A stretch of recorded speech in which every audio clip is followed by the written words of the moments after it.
Boys, what's good? It's Herm. We're here the same night after the WNBA draft for 2024 is over, and I think probably it's the most anticipated WNBA draft that we've had because it had the most anticipated prospect in Caitlin Clark, but it also had a few other players who are going to be very good WNBA players, and a lot of them right away. This was a super talented draft class, especially the first 4 picks, but really a lot of the first round and into the second was really talented players. So I loved this draft for a lot of teams. Basically 10 out of the 12 I'm going to give a good grade, but we're here today to grade each of the 12 teams 2024 WNBA draft. We're going to give a grade to every single one, starting from the top all the way to the bottom of the ones I like the best, and it's super fun. I think it's awesome. I really like the draft this year, so let's just get into it. Let's not waste any more time.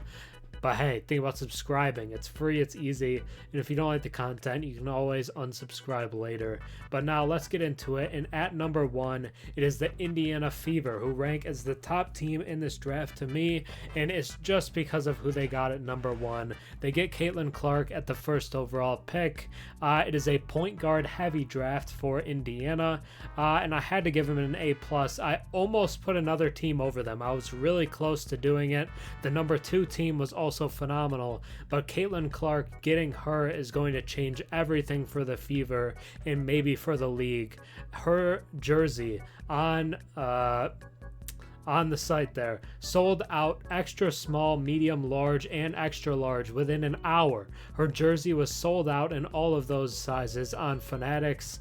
It's insane. The amount of hype that she has, the amount of people that love watching her play and are super huge fans of her is absurd, and we've never seen interest in a player like we have with Caitlin Clark, and the pick and roll with her and Aliyah Boston is going to be disgusting. The duo of those two is going to be one of the most interesting duos in the W this season, and I'm excited to watch it. With their second pick in the second round, they take Celeste Taylor, a defense first point guard, so kind of offsetting the amazing offense, but maybe some defensive concerns with Clark, with a defense first point guard in round 2, and then in round 3 they go with Leilani Correa, a kind of mix in between a well-rounded guard who is going to be fighting to make the roster. Because there's only 12 teams, third round picks aren't always guaranteed anything, so that Correa isn't a huge deal here. It's more about Clark at the top, obviously,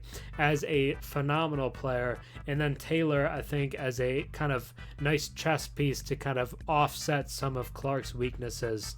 Just like I would have given the Spurs the top grade in this draft for them last year because they got Victor Wembanyama, they get Caitlin Clark this year, the top prospect that the WNBA has ever seen, in my opinion. So I think it's an easy A+ for Indiana. Moving on to number 2, it is the Los Angeles Sparks, who, like I said, almost got the one for me because they got 2 of the top 4 players in this draft class. A lot of people would tell you 2 of the top 3. I had both of them mocked in the top 3 in my last mock draft yesterday, but Cameron Brink going with the second pick, power forward, and then Rickea Jackson is a very nice complementary fit.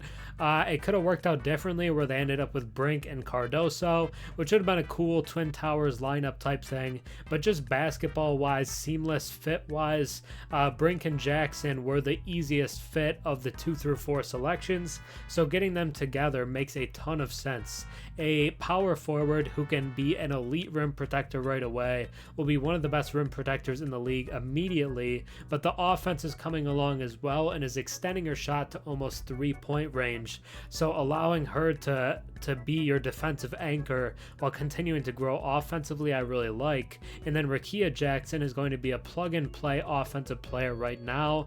Never averaged under 15 points a game in college with her 5 seasons, 2 somewhere else, and then with the final 3 at Tennessee. I think it was Mississippi State the first 2 were, but Rickea Jackson, probably the most well-rounded player in this draft class, can do a little bit of everything, and getting a defensive anchor like Brink is awesome. Replacing Nneka Ogwumike, who left in free agency, I believe. So I like it a lot. I think these two picks make them a fantastic draft. And Mackenzie Forbes is cool in the third round, but again, third round picks aren't usually super important. This is an A+ draft. 2 of the top 4 talents, 2 of the tier 2 talents, the really good ones, with Brink and Jackson. I like the draft that they had a lot. At number 3, we have the Chicago Sky, with a interesting front court duo moving forward, selecting Kamilla Cardoso of champion South Carolina Gamecocks, with the 3rd overall pick, 6'7", towering presence, the biggest player in the draft class, will be one of the biggest players in the league next season, as well as a defensive anchor. The offense, she's pretty good in transition, isn't going to give you a ton in the half court, but Reese is good both in the half court and in transition. It'll be interesting to see how they play together, because to this point, I wouldn't say that Angel Reese has a super reliable jumper, but it seems like they believe in her ability to grow a reliable jumper and that they can play the two together, because the day before the draft, the Sky traded up a pick with the Minnesota Lynx to get up to 7 because they wanted Angel Reese. That was a big thing for them. In pairing Cardoso and Reese together, I think is going to be super interesting to see how it goes moving forward. But regardless, easily 2 of the top 7 talents in this draft class. You could argue 2 of the top 5 or 6 talents in this draft class. I think Reese is a super talented player with some clear shortcomings, but overall just a very good talent, a very good prospect. Cardoso and Reese makes for a very good front court for this rebuild. And then on top of that, I really like their 2nd round pick. Brennan Maxwell out of Gonzaga is a sharpshooter, a pure shooter. That's basically what she is. I believe I saw over 60% of her shots were threes in college, and she shoots it well. So getting 2 interior presences and then a player that can space the floor for them and make their jobs easier, I really like it. This is an A for me. They don't get a player like Clark or Brink quite at the top 2 level, but still very good talent-wise, and I'm going to give it an A. I also saw DeBall on Twitter say that the Sky had a better front court than the Bulls, which I thought was funny. Big Vucevic hater DeBall is, but yeah, it's going to be super fun watching these two develop together moving forward. At number 4, I have the Las Vegas Aces, who I felt like I couldn't give better than an A- because they didn't actually have a first-round pick, but with the picks they had, I thought they did phenomenally. I love these selections for them.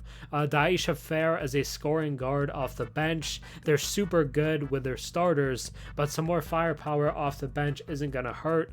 I believe the 3rd leading scorer in women's college basketball history. With her 5th year, she did play 5 years, with the record coming at Syracuse. Really, really impressive score. The efficiency is not phenomenal, but in like a 6-7 man type role, you don't always expect it to be that. And then Kate Martin they get as a shooting guard at the 6th pick of the 2nd round. I love that as well. People were kind of hoping and praying that someone would take her in the 3rd round, but for a team to get her in the 2nd round, I love that as well, because we saw it in the tournament. She is clutch, she's feisty, and I love the way she plays. Really good shooter, is going to shoot at a high clip at the pro level, is going to defend really well, and can make big shots for you. We saw that with Iowa in the tournament, and I'm very happy that she got drafted, and I can't think of a much better place for her to go than the reigning champion Las Vegas Aces.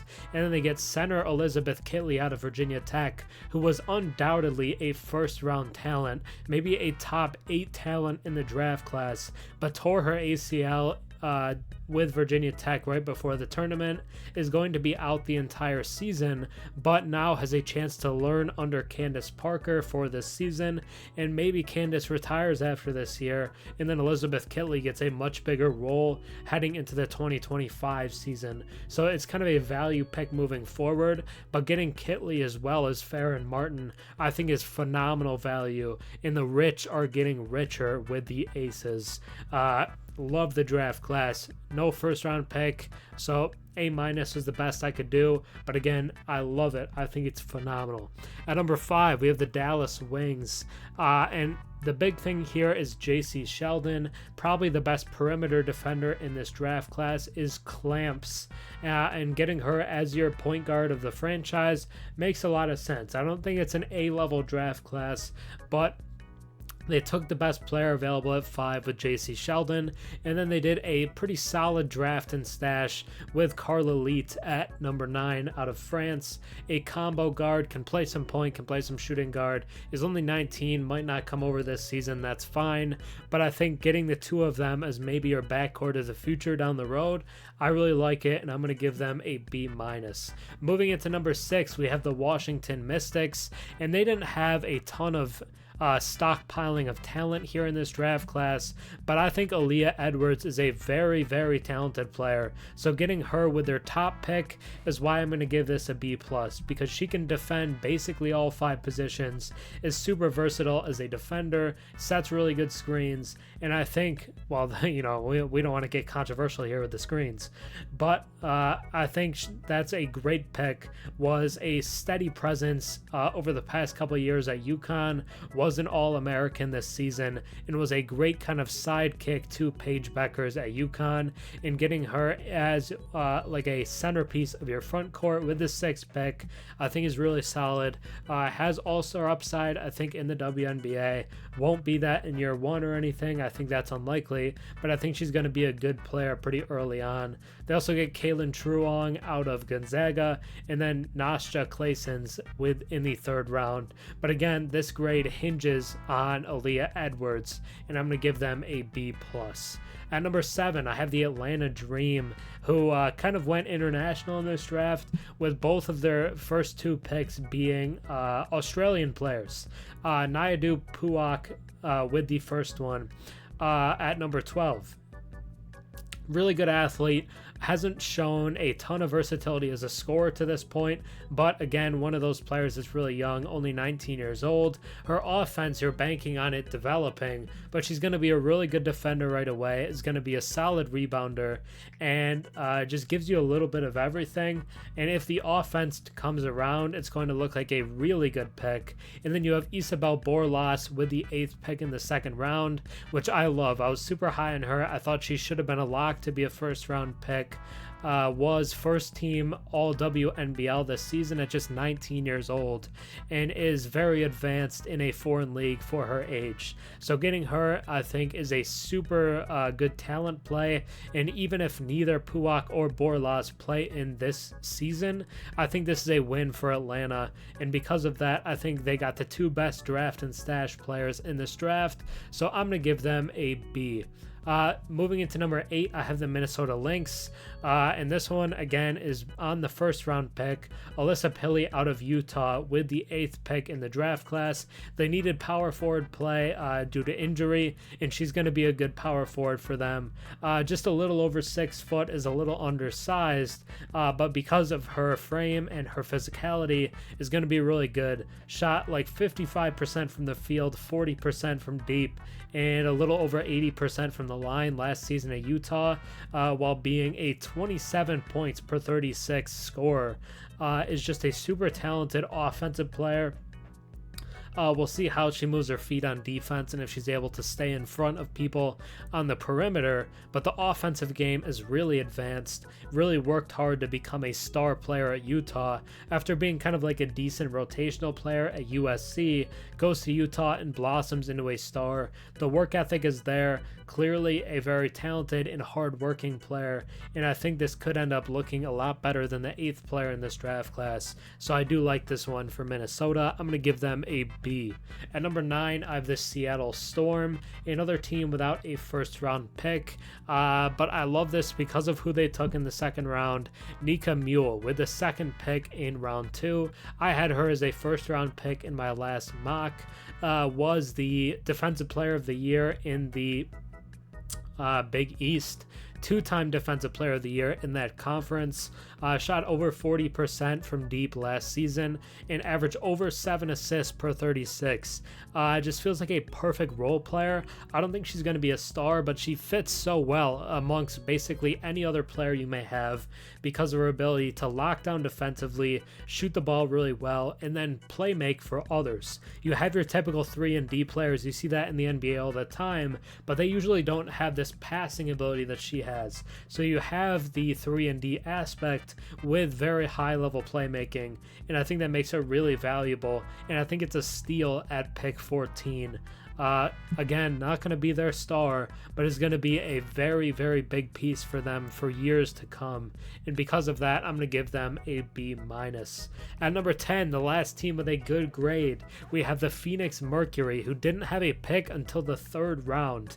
But they got a player that many outlets were mocking as a first-round talent in point guard Charisma Osborne out of UCLA. Averaged over 15 points a game there last season.